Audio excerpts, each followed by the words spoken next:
الحمد لله وكفى وسلام على عباده الذين اصطفى أما بعد فأعوذ بالله من الشيطان الرجيم بسم الله الرحمن الرحيم فيها يفرق كل أمر حكيم صدق الله العظيم سبحان ربك رب العزة عما يصفون وسلام على المرسلين والحمد لله رب العالمين اللهم صل على سيدنا محمد وعلى آل سيدنا محمد وبارك وسلم. درود پاک پڑھ لیجئے. اللهم صل على سيدنا محمد وعلى آل سيدنا محمد.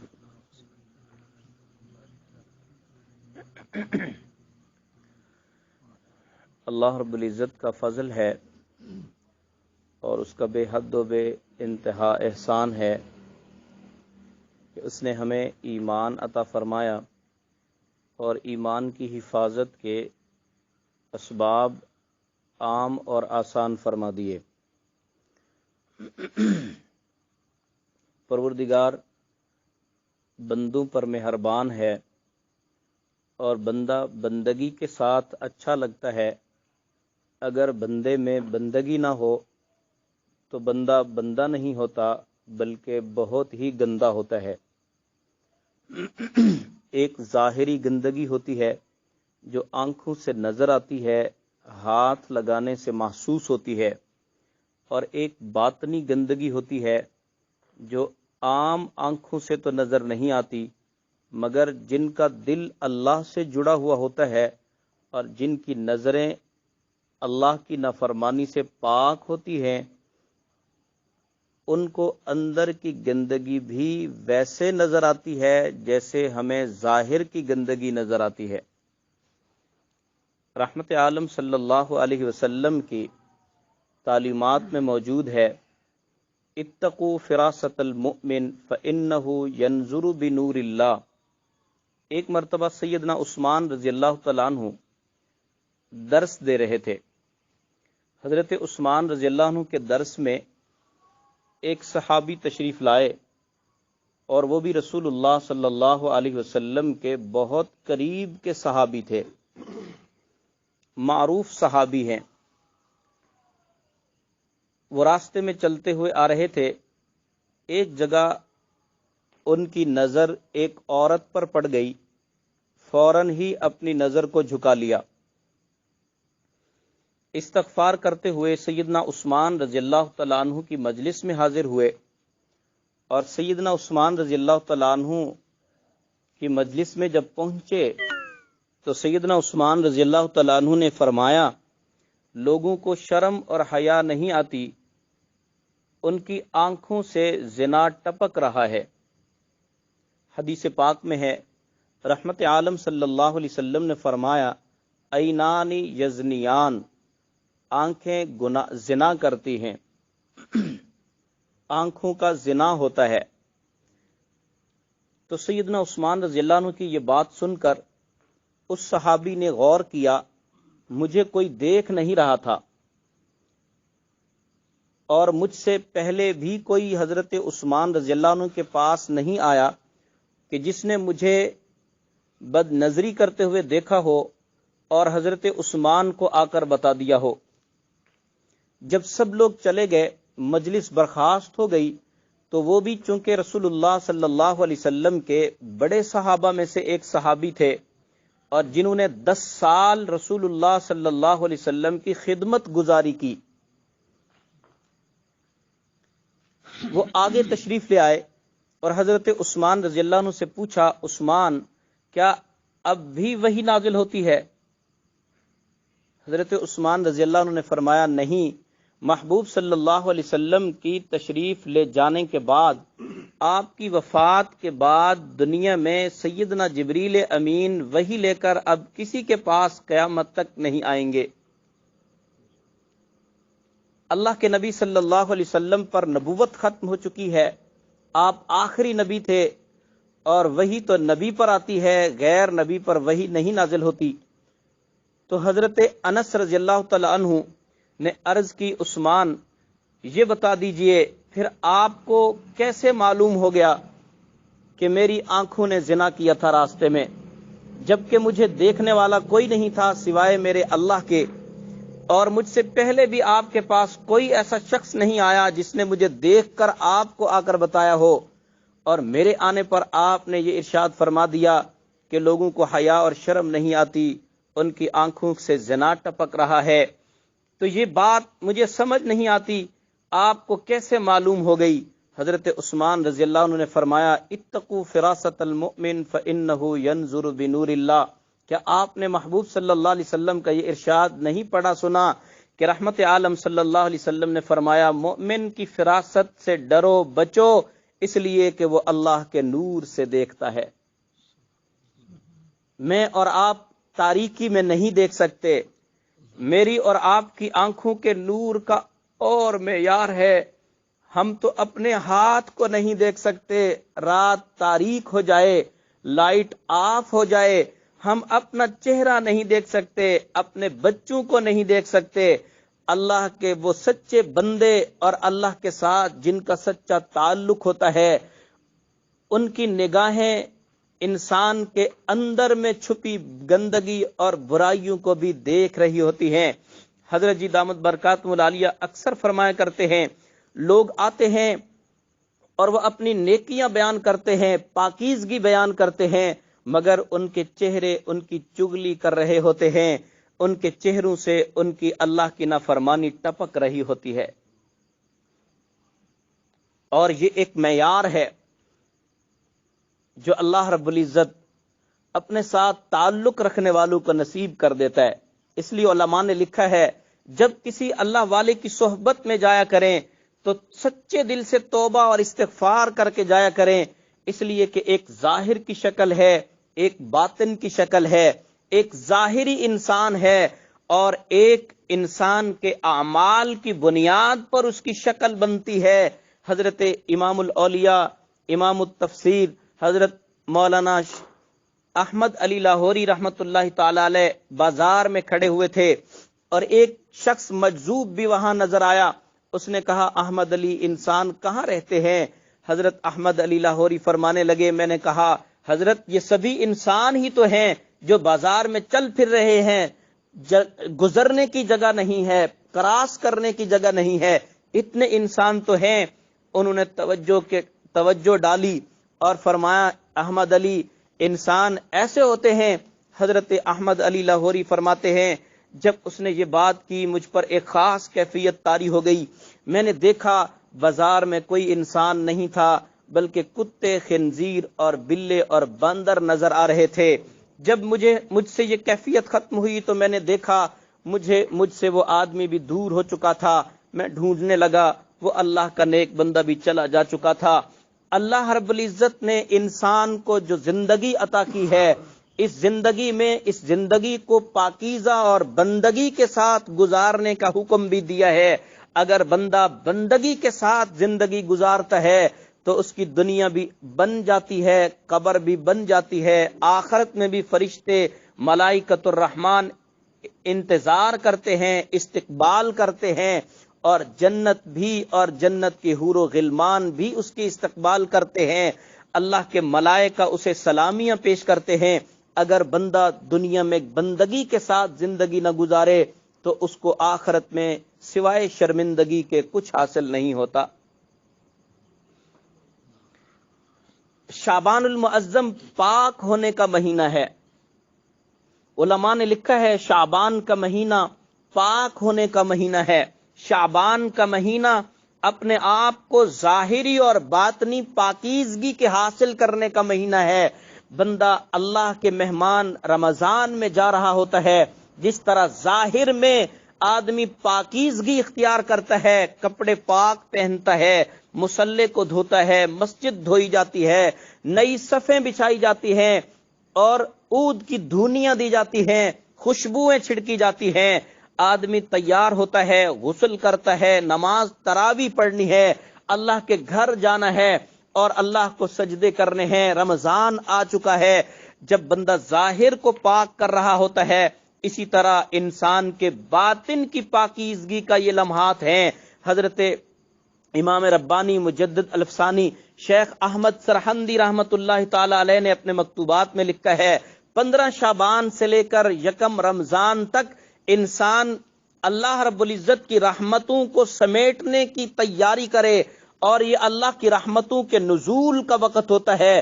جس طرح صبح صادق ہوتی ہے، رات کی تاریکی چھٹتی چلی جاتی ہے، ختم ہوتی چلی جاتی ہے اور روشنی پھیلتی چلی جاتی ہے، یہاں تک کہ سورج نکلتا ہے، کائنات کو منور کر دیتا ہے، سوئی بھی نظر آ جاتی ہے، حتیٰ کہ زمین کے ذرات بھی بندہ دیکھ لیتا ہے، اتنا کائنات روشن ہو جاتی ہے۔ اسی طرح رمضان سے پہلے 15 شعبان کی جو 15 شعبان ہے، 15 شعبان سے رمضان کی صبح صادق ہوتی ہے، ابتدا ہوتی ہے رحمتوں کے نزول ہونے کی، اور پھر جب رمضان قریب آتا جاتا ہے رمضان کی برکات بھی بڑھتی چلی جاتی ہیں، رمضان کی برکتیں بڑھتی چلی جاتی ہیں، رمضان سے محبت بڑھتی چلی جاتی ہے، لوگوں کی نظروں میں حیا پیدا ہونا شروع ہو جاتا ہے، دل میں رقت پیدا ہونا شروع ہو جاتی ہے، قرآن پڑھنے کو دل کرنے لگتا ہے، مسجد میں آنے کو دل کرنے لگتا ہے، نماز پڑھنے کو دل کرنے لگتا ہے، پاک رہنے کو دل کرنے لگتا ہے، پاک کپڑوں کا اہتمام کرنے کو دل کرنے لگتا ہے، نیکی کی طرف رغبت ہونا شروع ہو جاتی ہے۔ یہ وہی رمضان کے اثرات ہوتے ہیں، برکات کے اثرات ہوتے ہیں کہ بندے کے اندر نیکی اور نیکی کی طرف رغبت شروع ہو جاتی ہے۔ اگر بندہ پاک زندگی گزار رہا ہوتا ہے تو رحمت عالم صلی اللہ علیہ وسلم نے فرمایا رمضان کی پہلی رات آتی ہے، چاند نظر آتا ہے، ابھی تراویح نہیں پڑھی جاتی، ابھی روزہ نہیں رکھا جاتا، ابھی سحری نہیں کی جاتی، ابھی افطار کا پروگرام نہیں ہوتا، ابھی کسی کو افطار نہیں کروایا، کسی کو سحری نہیں کروائی، کسی کے ساتھ رمضان میں مدد نہیں کی، کسی کے سامنے اللہ رب العزت کے سامنے ابھی تک رمضان کی بابرکت میں ساعات میں سجدے شروع نہیں کیے، بس رمضان کی پہلی رات آتی ہے، اللہ رب العزت 10 لاکھ انسانوں کو جنت کا وارث بنا دیتا ہے۔ یہ وہی لوگ ہوتے ہیں جنہوں نے اپنی زندگی کو پاک بنایا ہوتا ہے، جنہوں نے ظاہر اور باطن کو پاک کیا ہوتا ہے، جن کا اندر بھی پاک ہوتا ہے، باہر بھی پاک ہوتا ہے، جن کی نظریں پاک ہوتی ہیں، سماعت پاک ہوتی ہے، بولنا پاک ہوتا ہے، فکر اور سوچ پاک ہوتی ہے، جن کی سوسائٹیاں پاک ہوتی ہیں، جن کی پرسنل لائف تنہائی کی زندگی بھی پاک ہوتی ہے، جو اجالوں میں بھی اللہ کی نافرمانی سے بچا کرتے ہیں، جو اندھیروں میں بھی اللہ کی نافرمانی نہیں کیا کرتے، جو لوگوں میں بیٹھ کر بھی نیک ہوتے ہیں، تنہائی کی زندگی میں بھی نیک ہوتے ہیں، وہی لوگ ہوتے ہیں جن کو پہل پہل اللہ جنت کا وارث بنا دیتا ہے۔ کتنی مبارک بات ہے کہ بندہ پاک زندگی گزارے، رمضان آتے ہی بندہ جنت کا وارث بن جائے۔ اللہ رب العزت نے ہمیں انعام پر انعام عطا کر دیا۔ 15 شعبان کی رات میں موجود ہیں۔ رحمت کائنات صلی اللہ علیہ وسلم نے فرمایا بنو کلب کی بکریوں کے جسموں پر بالوں کے برابر اللہ لوگوں کو جہنم سے آزاد کر دیتا ہے۔ آسمان دنیا پر اللہ رب العزت کی رحمت آواز دینے کے لیے آ جاتی ہے اور فرشتے رحمت کے زمین پر اتر جاتے ہیں۔ اللہ رب العزت کی طرف سے اعلان ہوتا ہے حل من مستغفرن، ہے کوئی جنت مانگنے والا، ہم اس کے لیے جنت کے دروازے کھول دیں۔ ہے کوئی بخشش مانگنے والا، ہم اس کو بخش دیے، ہم اس کو جنت کا وارث بنا دیں، اس کی زندگی کے گناہوں کو معاف کر دیں، اسے اپنا محبوب بنا لیں، اسے اپنا مقرب بنا لیں، اسے اپنا پسندیدہ بنا لیں۔ ہے کوئی جس کو رزق کی تنگی ہو تو ہم رزق کے دروازے کھول دیں۔ رحمت کائنات صلی اللہ علیہ وسلم کے سینے پہ جو قرآن عظیم الشان اترا، اللہ رب العزت نے قرآن عظیم الشان میں فرمایا اگر یہ بستی دیسوں والے، جو دیہاتوں اور شہروں میں رہنے والے لوگ ایمان لے آئیں اور تقوی اختیار کریں، لفتحنا علیہم برکات من السماوات والارض، تو ہم زمین اور آسمان کی برکتوں کے گیٹ کھول دیں، ہم زمین اور آسمان کی برکتوں کے دروازے کھول دیں۔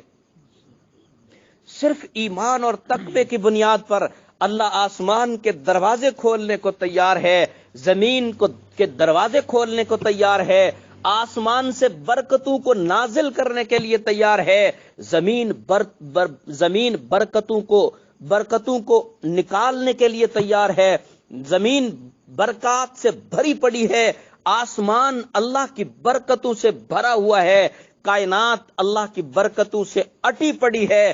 بس ایمان چاہیے جو دل کی گہرائیوں میں موجود ہو، تقوی چاہیے، ہر وقت اللہ کا دھیان چاہیے، اللہ رب العزت کا ڈر چاہیے، اللہ کا خوف چاہیے، اللہ رب العزت کی عظمت کے سامنے بندہ سر جھکانے والا ہو۔ زمین اس کے لیے اپنے خزانے لے کے بیٹھی ہے، آسمان اپنے خزانے لے کے کھڑا ہوا ہے۔ اللہ فرماتا ہے ہم آسمان اور زمین کے دروازے کھول دے برکتوں کے۔ اس لیے میرے بھائیوں، اللہ رب العزت کی طرف رجوع کرنے کا موقع ہے۔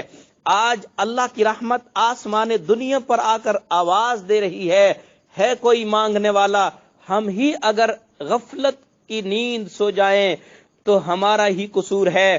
اللہ تو دینا چاہتا ہے، گویا اللہ رب العزت کی رحمت آواز دیتی ہے، ہم تو مائل بکرم ہیں کوئی سائل ہی نہیں، ہم تو مائل بکرم ہیں کوئی سائل ہی نہیں، راہ دکھلائیں کسے کوئی راہ رو منزل ہی نہیں۔ ایک شخص صبح سے لے کر شام تک چوراہے پر بیٹھا ہوا ہے، وہ چاہتا ہے کوئی مجھ سے راستہ پوچھے میں اسے راستہ بتا دوں، کوئی مجھ سے راستہ پوچھے میں اسے راستے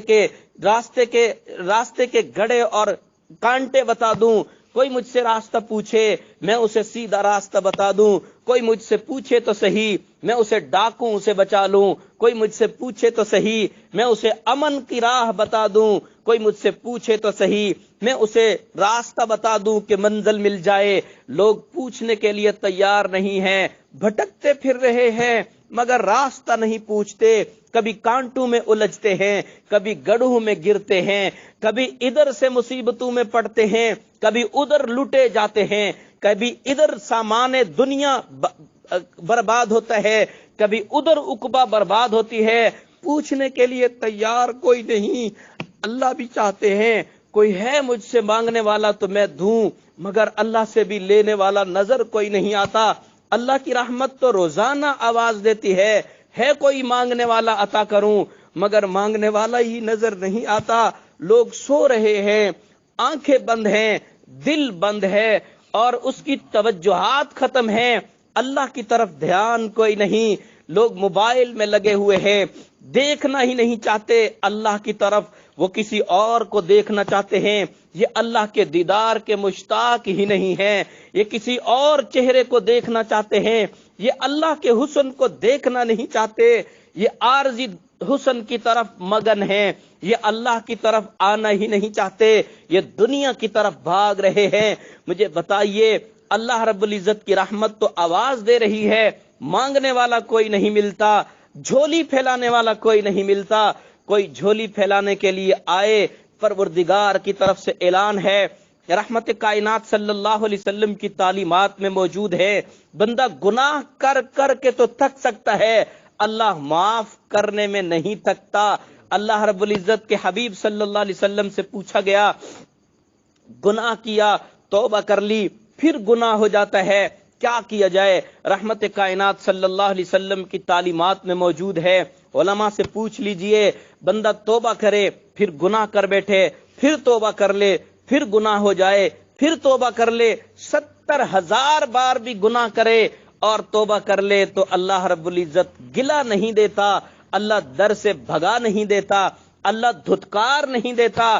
اللہ رب العزت تو نوجوان آدمی کی توبہ کی اس طرح انتظار کرتا ہے جس طرح ماں اپنے بچے کی انتظار کرتی ہے، اس طرح ماں کو گم شدہ بچہ مل جائے خوشی نہیں ہوتی، جس طرح اللہ خوشیوں کی دھوم مچا دیتا ہے جب کوئی نوجوان اللہ کی نافرمانی سے توبہ کر لیتا ہے، گناہوں سے توبہ کر لیتا ہے اور اللہ کی طرف رجوع کر لیتا ہے۔ پروردگار عالم اپنی طرف رجوع کرنے والوں کو کے سینوں کو بھر دیتے ہیں، جھولیوں کو بھر دیتے ہیں۔ کوئی سینہ لے کے تو آئے، کوئی خالی کر کے تو آئے اپنے برتن کو، پروردگار عالم بھرنے کو تیار ہیں۔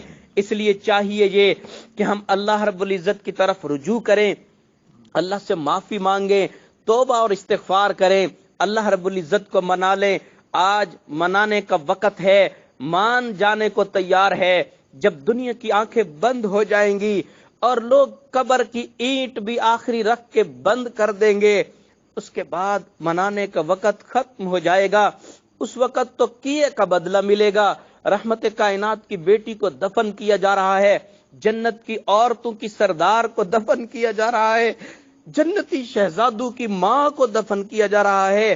رحمت کائنات کی بیٹی جس کے لیے آقا استقبال کے لیے کھڑے ہو جاتے ہیں، اپنی چادر بچھاتے ہیں، جاتے ہوئے آخر میں اسی کو مل کے جاتے ہیں، واپسی میں سب سے پہلے اسی کو مل کے آتے ہیں۔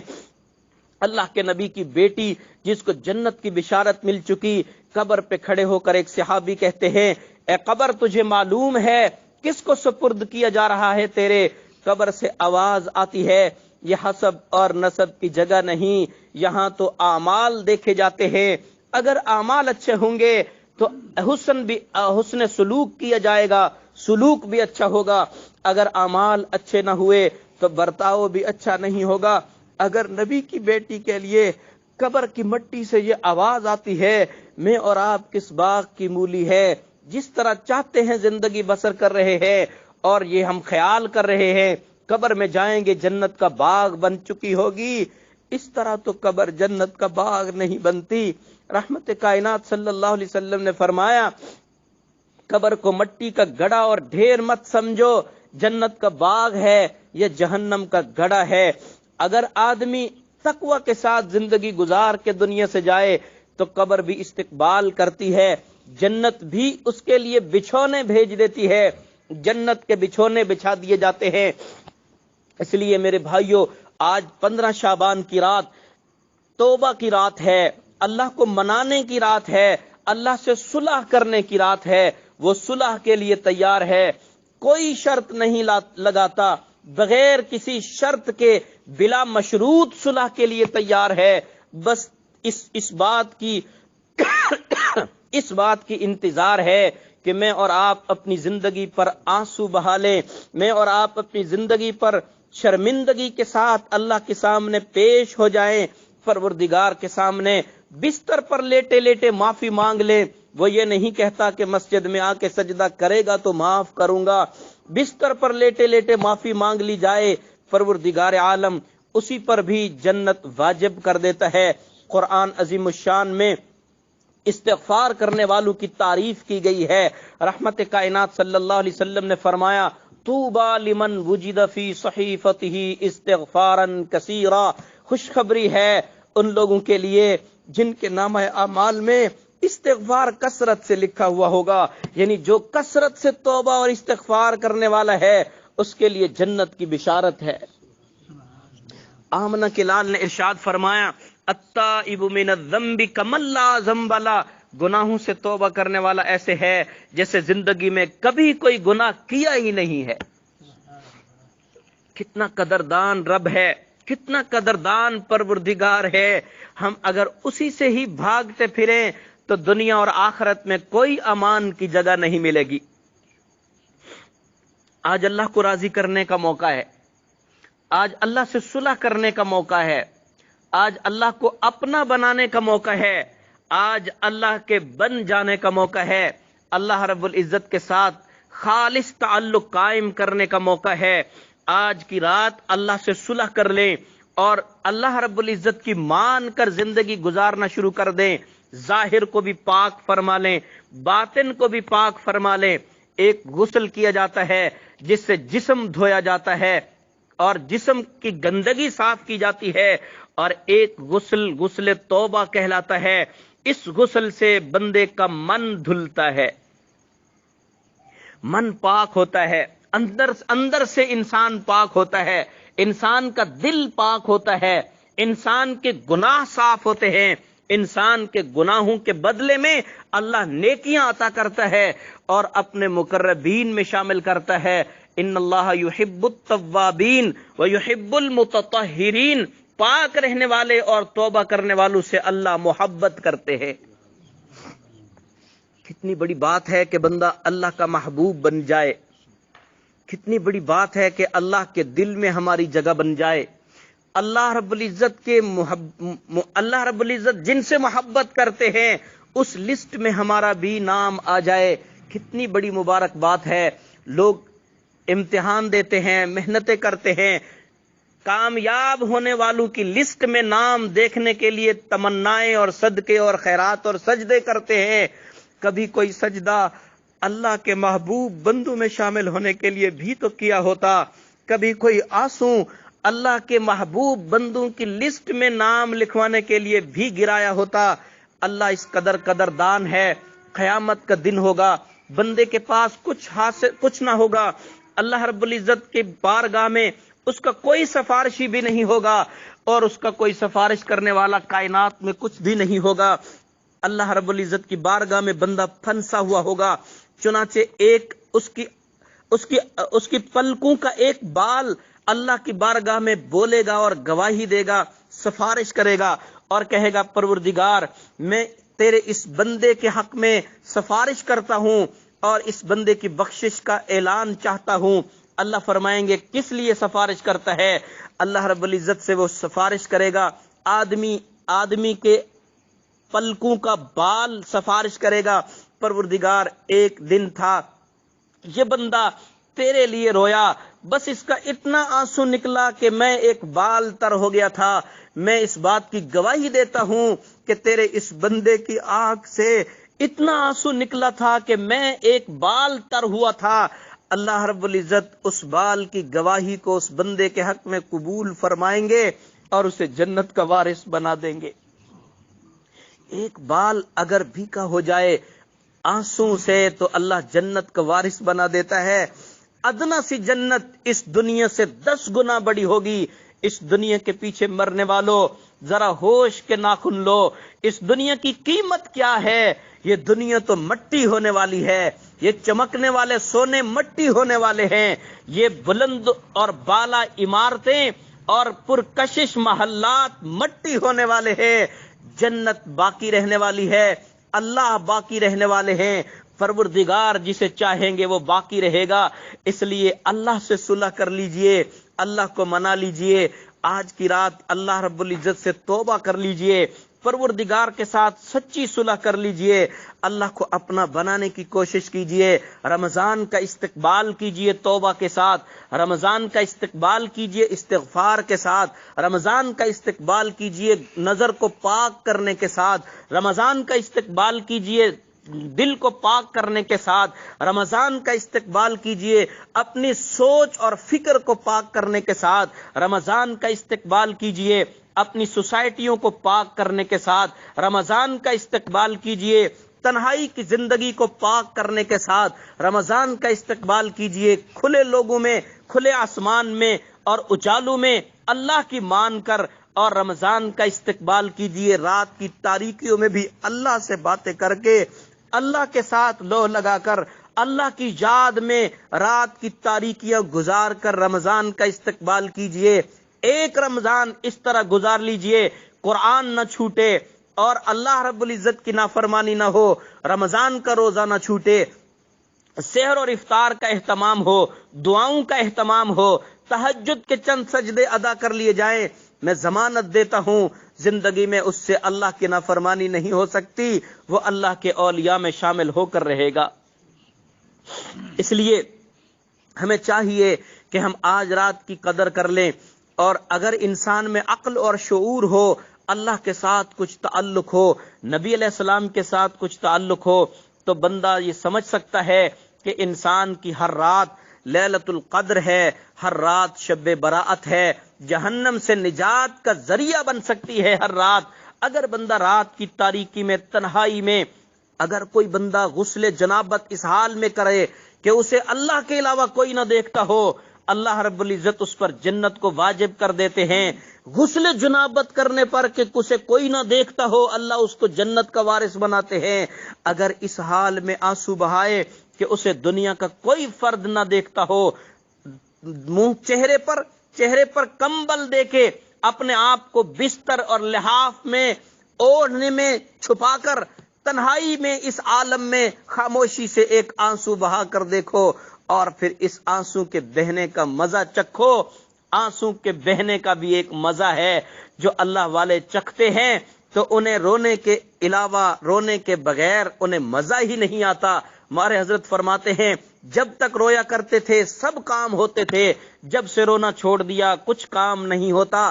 بچہ روتا تھا ماں دودھ دیتی تھی، بچہ روتا تھا کندھے پہ سواریاں ملتی تھی، بچہ روتا تھا گود میں لوریاں ملتی تھی، بچہ روتا تھا جھولے میں لوریاں ملتی تھی، بچہ روتا تھا کھانے کو ملا کرتا تھا، بچہ روتا کھلونے ملا کرتے، بچہ روتا پسند کی چیزیں ملتی ہیں اور جب تک روتے رہے ہر چیز ملتی رہی، من پسند زندگی بنتی رہی۔ جب سے رونا چھوڑ دیا تو اللہ رب العزت کے خزانوں سے ملنا بھی بند ہو گیا۔ اگر بندہ ماں باپ کے سامنے بچہ روتا ہے اس کی ہر خواہش پوری ہوتی ہے، اگر بندہ اپنے رب کے سامنے رونا شروع کر دے تو اس رونے میں وہ مزہ ہے کہ اس رونے کو ختم کرنے کو بھی دل نہیں کرتا۔ ایک پتھر کے پاس سے موسیٰ علیہ السلام گزرے، پتھر رو رہا ہے، پوچھا کیوں روتے ہو؟ کہا جب سے سنا کہ جہنم کا ایندھن بنایا جائے گا پتھروں کو اس وقت سے رو رہا ہوں، کہیں ایسا نہ ہو اللہ مجھے بھی جہنم کا ایندھن نہ بنا دے، مجھ سے جہنم کو نہ بھڑکا دے۔ اللہ کے پیغمبر نے اللہ سے دعا مانگی، اللہ رب العزت نے فرمایا میرے نبی اس پتھر کو خوشخبری سنا دو، ہم تجھے جہنم کا ایندھن نہیں بنائیں گے۔ اللہ رب العزت نے ان کو خوشخبری پہنچا دی۔ اللہ کے پیغمبر نے خوشخبری سنانے کے بعد اسے روانہ ہو گئے، کچھ عرصے کے بعد پھر واپس لوٹے اور دیکھا تو وہی پتھر پھر رو رہا ہے۔ اللہ کے نبی نے فرمایا اے پتھر تو عجیب ہے، روتا رہا کہ جہنم سے بچ جائے، اللہ نے تجھے ایک نبی کے ذریعے جہنم سے آزاد کرنے کا پروانہ دے دیا، پھر کیوں رو رہا ہے؟ کہا اللہ کے پیغمبر جس وجہ سے جہنم سے نجات ملی ہے تو اس کو کیسے چھوڑ سکتا ہوں، بس اس لیے روتا تھا کہیں جہنم کا ایندھن نہ بن جاؤں۔ اب اس لیے روتا ہوں کہ کیا رب نے میرے اوپر احسان کیا، ایک پیغمبر کو میرے پاس بھیج دیا اور ایک نبی کے ذریعے مجھے جنت کی بشارت مل گئی اور جہنم سے نجات مل گئی۔ میں اللہ کے شکر میں روتا رہوں گا، قیامت آ سکتی ہے روتا رہوں گا۔ پتھر بھی رو رہا ہے، انسان ہے کہ اسے رونا ہی نہیں آتا۔ اللہ رب العزت نے فرمایا ثم قست قلوبکم فہی کالحجارہ او اشد قسوہ، تمہارے دل پتھر ہو چکے، پتھر سے بھی زیادہ سخت ہو چکے۔ ان من الحجارۃ لما يتفجر منه الانہار، ایسے پتھر بھی کائنات میں ہیں ان سے نہریں نکل پڑتی ہیں، اللہ کے خوف سے روتے ہیں ان سے نہریں نکل پڑتی ہیں۔ وَإِنَّ مِنْهَا لَمَا يَشَّقَّقُ فَيَخْرُجُ مِنْهُ الْمَاءُ، ایسے پتھر بھی ہیں پھٹتے ہیں تو پانی نکل آتا ہے، ایسے پتھر بھی ہیں۔ وَإِنَّ مِنْهَا لَمَا يَهْبِطُ مِنْ خَشْيَةِ اللَّهِ، ایسے پتھر بھی کائنات میں ہیں جو اللہ کے خوف سے اپنی جگہ چھوڑ دیتے ہیں اور گر پڑتے ہیں۔ انسان ہے جو پتھر سے زیادہ سخت دل لے کے بیٹھا ہے، اسے رونا بھی نہیں آتا، اللہ کے خوف سے گناہ چھوڑنے کو دل نہیں کرتا، پتھر اپنی جگہ چھوڑ دیتا ہے اللہ کے خوف سے۔ مسلمان اللہ کے ڈر سے زنا نہیں چھوڑتا، گناہ نہیں چھوڑتا، بد نظری نہیں چھوڑتا، جھوٹ نہیں چھوڑتا، اللہ کے خوف سے، اللہ کے ڈر سے جھوٹ اور غیبت اور چغلی نہیں چھوڑتا، والدین کی نافرمانی نہیں چھوڑتا۔ اس رات جبکہ اللہ بنو کلب کی بکریوں سے زیادہ لوگوں کو جہنم سے آزاد فرما رہے ہیں، رحمت کائنات صلی اللہ علیہ وسلم نے فرمایا اس رات میں بھی 7 آدمیوں کی بخشش نہیں، مشرک نہیں بخشا جائے گا، والدین کی نافرمانی کرنے والا بھی نہیں بخشا جائے گا، سجدے پہ سجدہ کرتا رہے، والدین کا دل دکھانے والا تہجدیں پڑھتا رہے، 60 سال کی تہجد کے نوافل بھی اسے اللہ کی بخشش نہیں دلا سکتے جب تک کہ وہ اپنے ماں باپ کو راضی نہیں کر لیتا۔ اللہ رب العزت کو بہت غصہ آتا ہے اس فرد پر جو اپنے ماں باپ کی ناشکری کرتا ہے اور اپنے ماں باپ کا دل دکھاتا ہے، اپنے ماں باپ کے آنسو کے گرنے کا سبب بنتا ہے۔ ایسے فرد کو اللہ اس رات میں بھی بخشش کا تمغہ نہیں دیتے، نظر رحمت نہیں فرماتے، چغل خور کی بخشش نہیں ہوتی، ٹخنوں سے نیچے شلوار لٹکانے والے کی بخشش نہیں ہوتی، کینہ پرور کی بخشش نہیں ہوتی. حسد لے کے بیٹھا ہے، کینہ لے کے بیٹھا ہے، بغض لے کے بیٹھا ہے، عداوت چھپا کے بیٹھا ہے، ظاہر میں تو گلے لگاتا ہے، اندر سے اسے پسند نہیں کرتا اور اندر سے اس کے ساتھ برائی چاہتا ہے. ایسے لوگوں کی بخشش نہیں ہوتی. سچی اور سچی توبہ کر لینے سے اللہ معاف کر دیتا ہے. بس سچی توبہ کر لیجئے، اللہ کو منا لیجئے. اللہ رب العزت ماننے کے لیے تیار ہے. جنت آپ کے لیے بنا کے تیار کر کے بیٹھا ہے، جنت کو سجا کے آپ کے لیے تیار بیٹھا ہے، جنت میں نہریں اور باغات لگا کے آپ کے لیے تیار کر کے کھڑا ہے. پروردگار تو آپ کے لیے جنت بنا رہا ہے، جنت میں محلات و راحت و انعامات کی جگہ بنا رہا ہے، اور ہم ہیں کہ جنت کے طالب ہی نہیں بنتے. ہمیں چاہیے کہ ہم اللہ سے اللہ مانگیں، اللہ کی محبت مانگیں، اللہ سے تعلق مانگیں، اور اللہ رب العزت سے صلح کر لیں اور توبہ کر لیں اور اللہ کو منا لیں. کیا خیال ہے؟ اللہ رب العزت کے سامنے توبہ کرنی چاہیے کہ نہیں کرنی چاہیے؟ اللہ کو منانا چاہیے کہ نہیں منانا چاہیے؟ اللہ رب العزت سے دعا ہے پروردگار ہمیں اپنے خاص اور مقبول اور محبوب بندوں میں شامل فرمائے اور ہماری توبہ کو قبول فرمائے، اپنے مقربین میں شامل فرمائے. وآخر دعوانا ان الحمد للہ رب العالمین.